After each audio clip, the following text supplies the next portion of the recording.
वो हमारा तो पहले ही कहना है कि पहले तो देखिए कि हमारा देश कौन से हालात से गुजर रहा है। कोरोना वायरस का सबसे ज़्यादा पेशेंट्स हर रोज़ 1 लाख से ज़्यादा हिंदुस्तान में आ रहे हैं। बजाय गवर्नमेंट का ध्यान उस तरफ हो, आपने बिना वजह से ऐसा इशू क्रिएट कर दिया है जो मैं समझता हूँ देश की एकता और अखंडता के लिए एक बहुत बड़े ख़तरे की घंटी। ये मजबूरी बन गई सरदारनी हरसिमरत कौर बादल जी की। पिछले 2.5-3 महीने से पहले सबसे बड़े जो इनके प्रकाश सिंह बादल जी हैं, जो मुख्यमंत्री भी रहे पंजाब के, पहले तो उन्होंने कोशिश की लोगों को ये बात कहने की कि ये जो ऑर्डिनेंसेस आ रहे हैं ये बहुत सारा ज़िम्मेदारों को इसका एडवांटेज होगा। फिर उनकी सुनवाई नहीं हुई। फिर सुखबीर सिंह बादल ने बहुत सारी चिट्ठियाँ दिखाई तोमर साहब की, एग्रीकल्चर मंत्री की, मेरी बात हो चुकी है, MSP रहेगी, आपको कोई खतरे वाली घंटी नहीं है, पंजाब के हर बेनिफिट में जाएगी। और जब बड़े पैमाने पर किसान अब बाहर निकला है, पंजाब का, हरियाणा का, वेस्टर्न यूपी का, बाहर के मध्य प्रदेश के, तो इन्होंने ये देखा कि हमारे पाँव के नीचे से पॉलिटिकल ग्राउंड खिसकनी शुरू होगी। मैं आज सवाल करना चाहता हूँ, अच्छा किया इन्होंने रिज़ाइन किया, मगर ये हाफ हार्टेड नहीं होना चाहिए। ये देखिए, आप पहले तो इस्तीफ़ा तो दे रहे हो मोदी साहब की सरकार से, मगर आप NDA के साथ रह रहे हो। मुझे तो ये बात का ये दलील की समझ ही नहीं आई। NDA की गवर्नमेंट जो है, जो मोदी साहब की गवर्नमेंट है, वो ही एंटी फार्मर ये लेकर आई है, ऑर्डिनेंसेस लेकर आई है। सबसे पहले तो आप कैबिनेट में थे, आपने कहा मैंने एतराज़ किया, आपका एतराज़ उन्होंने पता नहीं आपने किया कि नहीं, मगर किसी ने माना नहीं। अगर नहीं किसी ने माना तो फिर NDA से आप रिश्ता तोड़ो। अगर पंजाब के किसान को आपने उनका मन जीतना है, उनका विश्वास जीतना है, तो हरसिमरत कौर जी को पहले NDA से इस्तीफ़ा देना होगा। कैबिनेट से इस्तीफ़ा तो दे दिया, उसका मतलब है कि ये टेम्पररी है। एक दो महीने के बाद इनको लग रहा है कि जो प्रेशर बढ़ रहा है गवर्नमेंट पर, और हो सकता है ये गवर्नमेंट अब इनको बिल में कन्वर्ट ना होने दे, उससे पहले किसी न किसी सिलेक्ट कमेटी को या स्टैंडिंग कमेटी को भेज दिया जाए।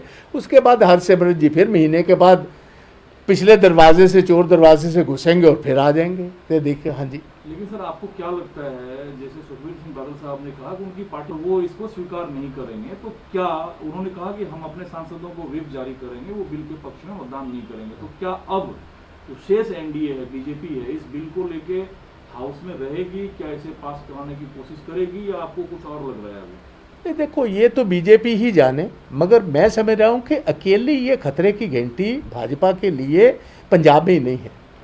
ये जो हरियाणा की गवर्नमेंट है, ये सेम पोजीशन ही अब चौटालाज की हो जाएगी।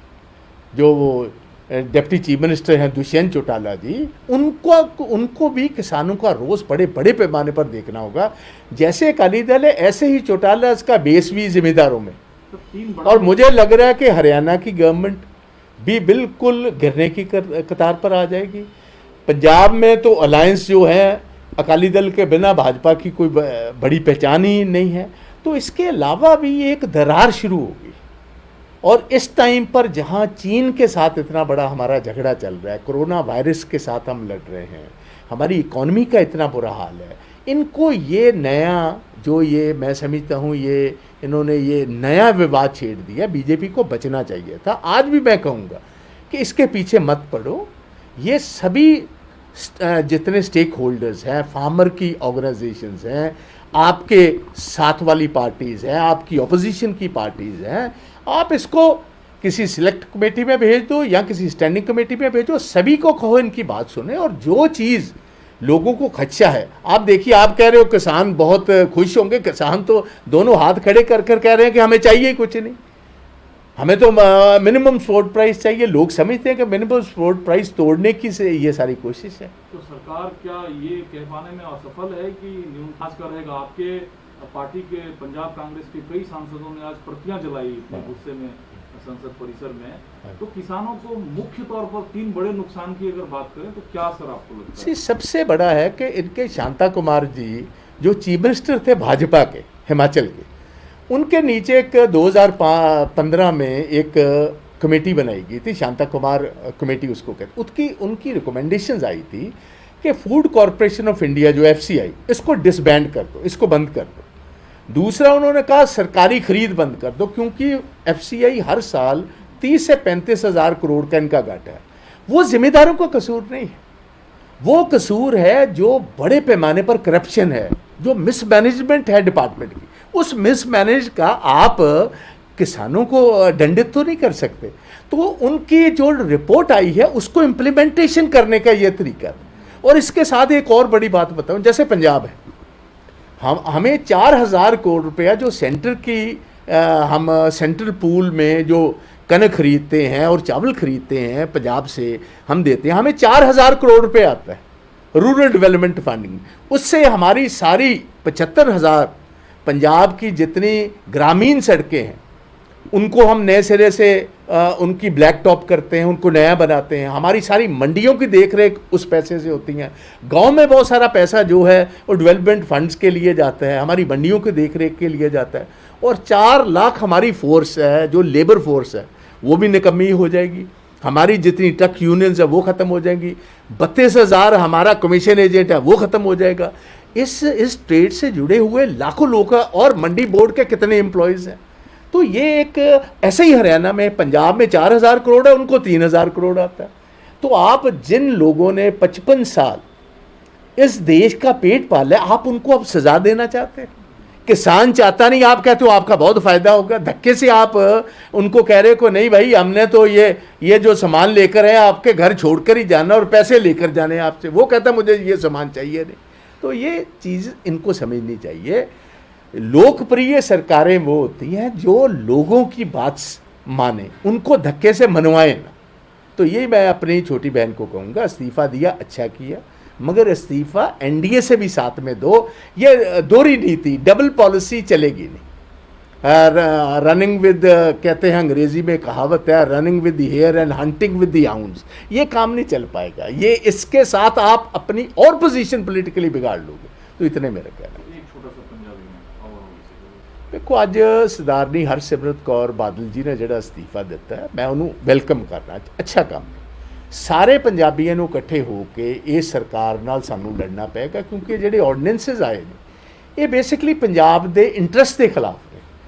ਅਸੀਂ ਬੀਜੇਪੀ ਦੀ ਗਵਰਨਮੈਂਟ ਕਹਿ ਰਹੀ ਇਹਦੇ ਨਾਲ ਲਾਭ ਬੜਾ ਹੋਏਗਾ। ਪੰਜਾਬ ਦੇ ਹਰਿਆਣੇ ਦੇ ਕਿਸਾਨ ਦੋਨੋਂ ਬਾਹਾਂ ਆਪਣੀਆਂ ਉੱਤੇ ਖੜੀਆਂ ਕਰਕੇ ਸਿਰ ਦੇ ਉੱਤੇ ਲੈ ਕੇ ਕਹਿ ਰਹੀਆਂ ਸਾਨੂੰ ਇਹੋ ਜਿਹਾ ਤੁਹਾਡਾ ਅਹਿਸਾਨ ਨਹੀਂ ਚਾਹੀਦਾ, ਇਹੋ ਜਿਹੇ ਆਰਡੀਨੈਂਸਸ ਨਹੀਂ ਚਾਹੀਦੇ। मैं एक बीबी हरसिमरत कौर ਨੂੰ ਗੱਲ ਕਵਾਂਗਾ, ਲੇਟ ਆਈ ਦਰੁਸਤ ਆਈ, ਬਟ ਇੱਕ ਕੰਮ ਪੱਕਾ ਕਰੋ, ਡਬਲ ਪਾਲਿਸੀ ਨਾ ਰੱਖੋ, ਦੋਹਰਾ ਚਿਹਰਾ ਮਾਪਦੰਡ ਨਾ ਰੱਖੋ। ਪਹਿਲੇ ਤਾਂ ਤੁਸੀਂ 2.5 ਮਹੀਨਿਆਂ ਦੀ ਵਜ਼ਾਹਤ ਕਰ ਰਹੇ ਸੀ।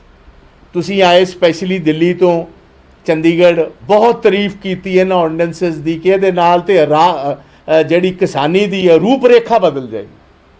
ਫਿਰ ਤੁਸੀਂ ਆਪਣੇ ਸਹੁਰਾ ਸਾਹਿਬ ਪ੍ਰਕਾਸ਼ ਸਿੰਘ ਬਾਦਲ ਕੋ ਬੜੀ ਤਾਰੀਫ ਕਰਾਈ, ਵਜ਼ਾਹਤ ਕਰਾਈ। फिर साहब सुखबीर सिंह बादल ने ऑल पार्टी मीटिंग च बाहर अंदर बहुत कुछ किया ये हक च। जदों वेख्या कि पंजाब का सारा किसान सड़कों ते उतर आया, साड़ी बहुत वड्डे पैमाने ते विरोधता हो रही है, साडा जिहड़ा पोलिटिकल एक साडा सारा जिहड़ी पहचान है वो खत्म हो जाएगी पंजाब च। तुसीं इकोदम यू टर्न मारे, हुण तुसीं छोटी जी उंगल ते कट ला के शहीद बनने की कोशिश की। अज तुसीं अपनी वाइफ तो इस्तीफा दवाया। वो मैं कहना जे सरदारनी हरसिमरत बादल जी को इस्तीफा दवाया फिर पूरा दवाओ, फिर एनडीए तो इस्तीफा दो। उन्होंने घर च बैठे, उन्होंने किराएदार बन के बैठे मालकां नूं गालां कढ़दे चंगे नहीं लगदे। किराएदार जिहड़ा हुंदा जिस घर च रहिंदा फिर उहदा भला मंगदा, या तो घर छड्डो, ते जे घर च रहना तो फिर चुप के ईमानदारी नाल ते सुचज्जे ढंग नाल रहो। एनडीए का या तो साथ छड्डो या फिर चुप होकर एनडीए च बने रहो तो लोगों को तुहाडा सही चेहरा वेख लैन दो। सो मैं समझना ये दोहरे मापदंड जिहड़े ने चलणगे नहीं। लोग बहुत सियाणे हो चुके ने, सोशल मीडिया का जमाना है। किसान भावें घट पढ़े सी, उन्हां दे बच्चे बहुत पढ़े, दूर दूर तक अज पंजाबी बाहरले देशां च इत्थे बैठे ने। सारे नूं एक एक कदम दी हर लीडर की पहचान, हर पोलीटिकल पार्टी की पहचान है। सो टाइम आ चुके है, दोहरा ना करो। जे छड्डना ही है तो फिर एनडीए नूं छड्डो, एनडीए चों बाहर निकलो। बस इन्ना ही मैं कहना। देश दुनिया की खबरों के लिए एएनबी न्यूज को सब्सक्राइब करें और बेल आइकन दबाएं।